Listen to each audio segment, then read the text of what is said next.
Imagine a world where the mighty Roman Empire never collapsed. A world where the map looks completely different. The language you speak is almost unrecognizable. And even your internet address might end in .rom instead of .com. It sounds like science fiction, but the fall of Rome was not inevitable. In fact, it was the result of a complex series of events that could have gone another way. In the next 8 minutes, we're going to dive deep into one of history's greatest what-ifs. We'll explore how our world could have played out differently in politics, technology, and culture. You'll see how even the phone in your pocket might have been invented not in California, but in a sprawling, futuristic Rome. So, buckle up, because we're about to rewrite history. First, let's quickly remember how it actually happened. The Roman Empire wasn't defeated in a single epic battle. It was more like a slow, painful decline. For centuries, it was weakened from the inside by political corruption, civil wars, and economic troubles. The empire became too large to govern effectively, and splitting it into a western and eastern half was only a temporary fix. Then came the external pressures, relentless waves of invasions from Germanic tribes and other groups, often called barbarians. The famous sack of Rome in 410 AD by the Visigoths was a massive psychological blow, and by 476 AD, the last Western Roman emperor was deposed. The lights of a unified, classical world went out, plunging Europe into what we now call the Dark Ages. That's our real-world timeline, the baseline from which we'll diverge. Now, let's turn back the clock. What if it didn't fall? We just need one crucial change. A single point of divergence. Let's imagine that in the late 4th century, a series of exceptionally competent and forward-thinking emperors managed to unite the western and eastern halves of the empire. Not just politically, imagine they successfully reformed the military, integrated new peoples peacefully, and stamped out the corruption that was eating away at the empire's core. The sack of Rome never happens. The borders hold. The immediate ripple effect would be staggering. De Pax Romana, the Roman peace that had defined the early empire, would continue, not for 200 years, but for 500 or even 1,000.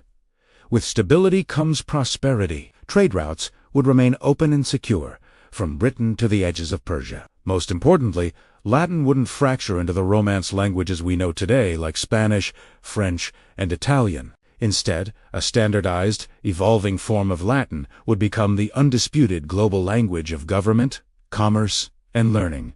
Much like English is today, the very foundation of our world would be different. So, what would this alternate world map look like in the 21st century? Forget the familiar puzzle pieces of France, Germany, and Spain. Instead, picture a single, colossal entity, the Roman Empire. Or perhaps a Roman Commonwealth, stretching across all of Europe, North Africa, and the Middle East. It might have even pushed its borders further east, creating a stable frontier with the empires of China and India. The concept of the nation-state, which arose from the ashes of feudal Europe, might never have developed. You wouldn't be French or German. You'd be a Roman citizen from the province of Gaul or Germania. The global power structure would be completely upended. Instead of a world dominated by the United States or a rising China, Rome would be the undisputed global superpower. Its legions, now equipped with advanced technology, would police the world, North and South America. They would likely be discovered by Roman explorers centuries later and incorporated into the empire. As the new Western provinces, the political debates in the Senate, broadcast globally, would determine the fate of billions. There would be no United Nations, only the eternal authority of Rome. This political stability would have a profound effect on culture and technology. Think about language. English, as we know it, a Germanic language, heavily influenced by French, simply wouldn't exist. You'd be watching this video in a modern, streamlined Latin. Culturally, while Christianity might still have become the dominant religion, its structure would be intrinsically tied to the Roman state, a far more centralized and powerful institution than the Vatican we know. Or perhaps, in a more radical twist, the old Roman pagan traditions might have evolved, coexisting with new faiths in a syncretic blend. And what about technology? The Industrial Revolution happened in 18th century Britain, a product of unique economic and social conditions. But in a stable, wealthy Roman Empire with its brilliant engineers and focus on infrastructure, could it have happened earlier? Imagine Roman engineers, not satisfied with aqueducts and roads, developing steam power in the 10th century instead of the 18th. We could be living in a world with a 1,000-year head start on technology. Picture maglev trains zipping along routes first laid by Roman legions, cities built like neoclassical wonderlands, with towering skyscrapers designed with arches and columns, and a global information network, the interred built on Roman logistical genius. So, what would your daily life be like in this Romanized 21st century? You'd wake up, check the news from the Capitoline News Network on your sleek smartphone, proudly bearing an SPQR logo. Your education wouldn't be in liberal arts. It would be in rhetoric, philosophy, and forum studies at the University of Alexandria or London. Instead of Christmas, you might get time off for a week-long, modernized Saturnalia festival. Your job might be as a legionary drone pilot, a mosaic artist for a government building, or a merchant trading goods along the ancient Silk Road, now a high-sped rail line. For vacation, maybe you'd take a cruise on a reconstructed trireme through the Mediterranean, stopping at Carthage,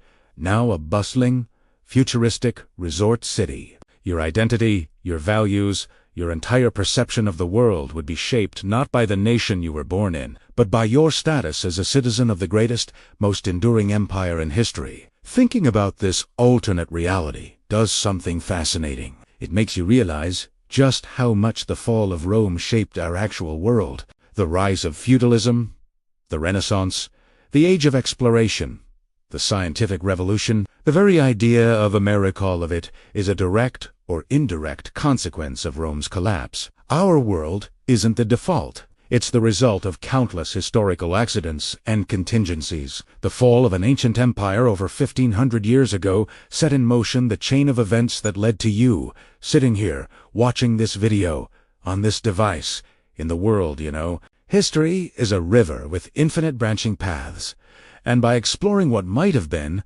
we gain a much deeper appreciation for the world we actually live in. If you loved this journey into an alternate history, do me a favor and hit that like button and subscribe for more deep dives into history.